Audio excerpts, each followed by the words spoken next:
Okay, so Danny has graciously allowed me to talk to you about our RV tires. Welcome to RV America's 1 minute tip.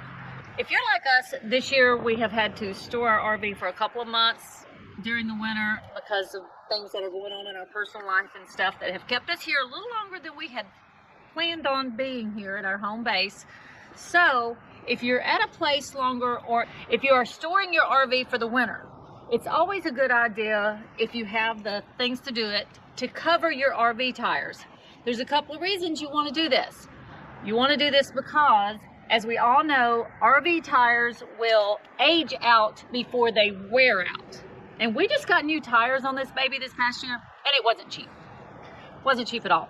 So we're going to put these covers over them to help protect them. It protects them from the UV rays from the sun. And what else, Danny, did it protect them from?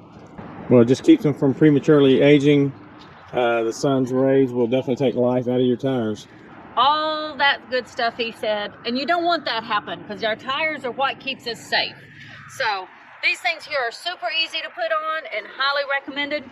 Now, I'll tell you one thing I'm doing, and I'm going to be honest with you, I'm doing this because, as we've said before, Danny's as limber as a 2x4, and I'm very limber. So all you got that part might get cut out because it is a 1 minute tip.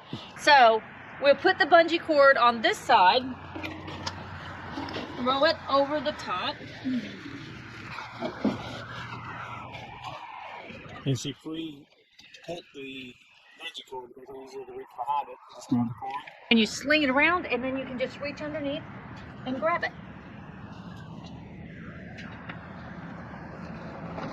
And hook it. That's pretty good, and that'll keep the sun off of them.